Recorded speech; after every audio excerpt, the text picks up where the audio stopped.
Previous sessions में हमने discuss किया था Fourier transform, inverse Fourier transform. Fourier transform के लिए फिर हमने दो डिफरेंट कैटेगरीज पे डिस्कशन किया था, Fourier sine transform and Fourier cosine transform, and then उनके इनवर्स। इन पे बेस्ड हमने एग्जांपल्स भी डिस्कस किए हैं और बहुत अच्छे से हमने इनकी डेफिनेशंस पे काम किया है। अब आज के सेशन में हम बात करने जा रहे हैं प्रॉपर्टीज ऑफ फूरियर ट्रांसफॉर्म।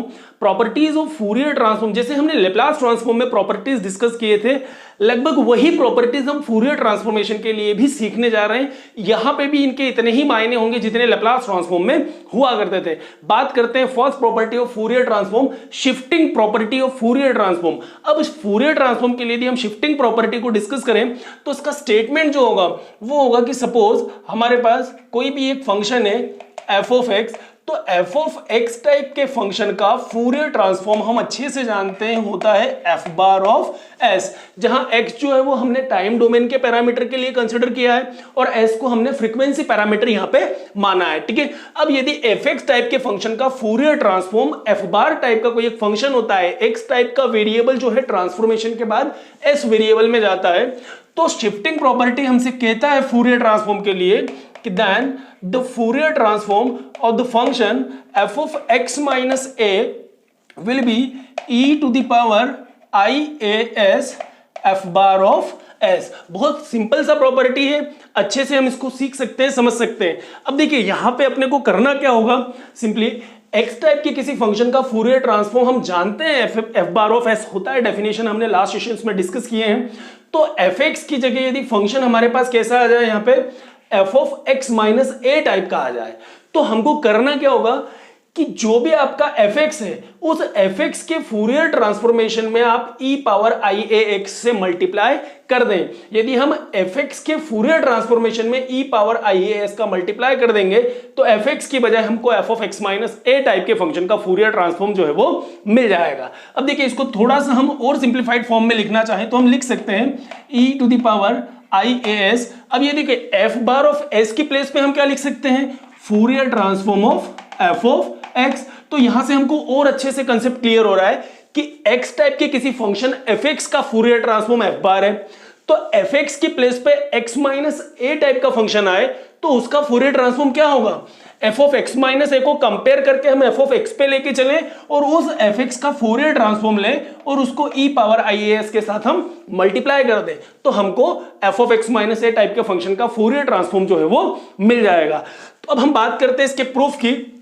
तो देखिए यहां प्रूफ जो है हम डेफिनेशन से ही स्टार्ट करें। हम अच्छे से जानते हैं कि किसी भी फंक्शन एफ ऑफ एक्स का जो फूरियर ट्रांसफॉर्म होता है वो होता है एस टाइप का कोई एक function F bar of S, और इसको हम डिफाइन करते हैं X is equal to minus infinity to infinity E to the power I S X F X dx। ये हमारा डेफिनेशन है Fourier transform of F X का। अब देखिए हमने जब लेप्लास ट्रांसफॉर्म में भी प्रॉपर्टीज को डिस्कस किया था, डिराइव किया था, तो वहां पे भी हमने एक चीज डिस्कस किया था कि हमेशा हम प्रॉपर्टीज का जो स्टार्टिंग है वो कहां करेंगे, एफ एक्स के कंपैरिजन से आप शुरुआत करेंगे, ठीक है ना, और इसको एंड करेंगे हम एस के कंपैरिजन पे। तो एक्स टाइप के फंक्शन के कंपैरिजन से स्टार्ट करते हुए हम एस टाइप के फंक्शन पे एंड करेंगे। क्लियर?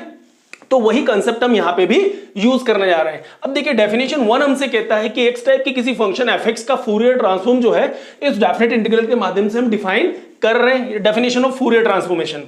तो हम ये कह सकते हैं कि Fourier transform of f of x minus a जो है वो क्या हो जाएगा। अब देखिए हमको क्या करना है, एफ एक्स का ट्रांसफॉर्मेशन हमको पता है।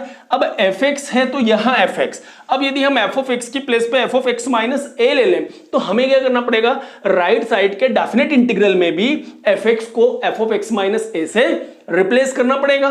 तो हम यहां पे इसको रिप्लेस करें तो X is equal to minus infinity to infinity E to the power I S X F of x minus A dx।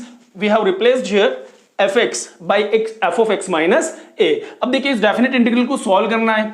हमने पहले से ये बात तो तय करके रखी है, कंसेप्ट हमारे पास बिल्कुल क्लियर है कि fx से हम fx के कंपैरिजन से स्टार्ट करेंगे और fs के कंपैरिजन पे हम एंड करेंगे, f बार s के कंपैरिजन पे हम एंड करेंगे। अब s के कंपैरिजन पे आप एंड करेंगे मतलब कहीं ना कहीं s में आपको चेंज देखने को मिलेगा और बाकी चीजें जो है वो एज इट इज होंगे। क्लियर? तो यहां पे हमको fx ही लाना है, मतलब फंक्शन को हम क्या करें, x माइनस ए को यहां पे आप t से रिप्लेस कर दें तो देखिए हमको क्या मिलेगा, if you put x minus A is equal to T, तो यहां पे x जो है इसको हम कह सकते हैं a plus T. x variable को हम एक नए वेरिएबल t से रिप्लेस कर रहे हैं, कौन सा सब्स्टिट्यूशन यूज करते हुए, x minus A is equal to T. अब देखिए यदि x is equal to A plus T है तो dx इज इक्वल टू क्या हो जाएगा, dt, because a is constant. अब यदि हम लिमिट की बात करें कि x की जो लिमिट है, x की जो लिमिट्स है वो हो रही है माइनस इंफिनिटी टू इंफिनिटी। अब हम t के लिए नई लिमिट्स देखें तो x को यदि हम माइनस इंफिनिटी लें तो माइनस इंफिनिटी माइनस है, that will be minus infinity, तो t का जो लिमिट होगा वो भी माइनस इंफिनिटी होगा। अब यदि हम x की प्लेस पे इंफिनिटी ले लें तो इंफिनिटी माइनस है अगेन इंफिनिटी, तो t जो है वो प्लस इंफिनिटी ही होगा, means there is no change in the limit with this substitution. तो अब इन सारी चीजों को यदि हम इस इंटीग्रेशन में सब्स्टिट्यूट कर दें तो देखिए हमें क्या मिलेगा, Fourier transform of f of x minus A is equal to integration from t is equal to minus infinity to infinity e to the power i s। अब x की प्लेस पे हम क्या सब्स्टिट्यूट करें, a plus t into F of x minus a, तो f of x minus a की place पे हमने पुट किया t, तो f ऑफ t हुआ, देन dx और dx हो गया आपका dt। अब इसको थोड़ा सा और सिंप्लीफाई करें, यदि हम इसको थोड़ा और सिंप्लीफाई करें तो देखिए अपने को क्या मिलेगा, t is equal to minus infinity to infinity e to the power I S का मल्टीप्लाई होगा a के साथ, तो e to the power I S, और आई एस का मल्टीप्लाई कर दे t के साथ तो e to the power I S T into F of T D T. अब इसको थोड़ा सा और सिंप्लीफाई करें नेक्स्ट स्टेप के लिए, तो देखिए यहां पे इंटीग्रेशन हो रहा है t के रेस्पेक्ट में, तो हम इंटीग्रेशन के अंदर केवल t टाइप की वैल्यूज को ही सब्स्टिट्यूट करें, कंसिडर करें। जो विदाउट t है वो सारा जो है वो t के रेस्पेक्ट में क्या हो जाएगा, t के अलावा जितने वेरिएबल्स हैं उन सभी को हम क्या मानेंगे, कांस्टेंट मानेंगे। तो यहां पे e to the power I A S free from t, तो इसको हम क्या करें, कांस्टेंट मानते हुए इंटीग्रेशन से बाहर करें। तो लेफ्ट हैंड साइड पे तो अपने पास चल रहा है Fourier transform of f of x minus A, E power I A S constant हुआ, इसको हमने किया बाहर, and integration from t is equal to minus infinity to infinity E to the power I S T F T D T, इस प्रकार से अपने पास मिलेगा। अब देखिए यहाँ पे डेफिनेट इंटीग्रल का एक और प्रॉपर्टी यदि हम अप्लाई कर दें तो e to the power I A S, definite integral का हमने एक प्रॉपर्टी पढ़ा है कि integral from a to b F X D X, ये हो जाता है integral from a to b F Y D Y. ये लिमिट था x के लिए, ये लिमिट है y के लिए। मतलब यदि डेफिनेट इंटीग्रल के में लिमिट जो है वो सेम है तो वेरिएबल को हम अपनी कन्वीनियंस के हिसाब से कंसीडर कर सकते हैं। तो ये होता है अपना प्रॉपर्टी ऑफ डेफिनेट इंटीग्रल। अब यदि यही प्रॉपर्टी हम इस इंटीग्रेशन के लिए अप्लाई करें, यदि हम t वेरिएबल को फिर से x में लेके चलें तो integral from x is equal to minus infinity to infinity e to the power I S X F X D X हो जाएगा। अब देखिए इस इंटीग्रेशन को यदि हम डेफिनेशन नंबर फर्स्ट से कंपेयर करें, if you compare this integral with definition first, तो देखिए यहां क्या मिल रहा है, minus infinity to infinity E to the power I S X F X D x, minus infinity to infinity E to the power I S X F X D X. दोनों integration की value बिल्कुल same है, तो इस integration को हम क्या कह सकते हैं, इक्वेशन नंबर फर्स्ट से, डेफिनेशन फर्स्ट से, Fourier transform of F x या एफ बार ऑफ एस। तो इसको लिखा जा सकता है e to the power I s f bar of s, या हम इसको ऐसा भी कह सकते हैं e to the power I A s into Fourier transform of f of x, जो अपने को कन्वीनियंट लगे, या तो Fourier transform of F x कहें या एफ बार ऑफ एस कहें। और लेफ्ट हैंड साइड पे अपने को चल रहा था Fourier transformation of f of x minus a.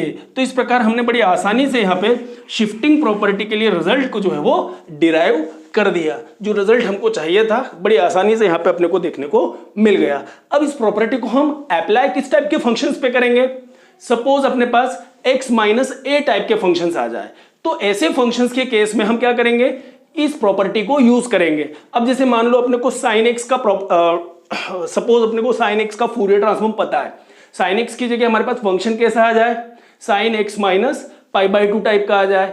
तो इस टाइप के फंक्शंस जहां x की प्लेस पे आपको x minus A where A is some constant, इस तरह का जब भी फॉर्म देखने को मिलेगा तो हम shifting property of Fourier transform का यूज करते हुए ऐसे फंक्शंस के लिए भी फूरियर ट्रांसफॉर्म बड़ी आसानी से फाइंड आउट कर सकते हैं।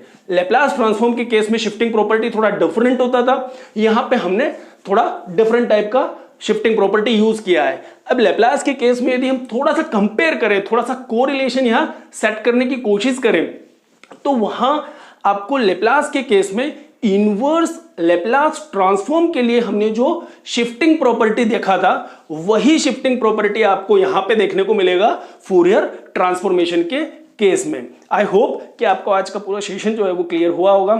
Thank you very much, thanks for watching this video.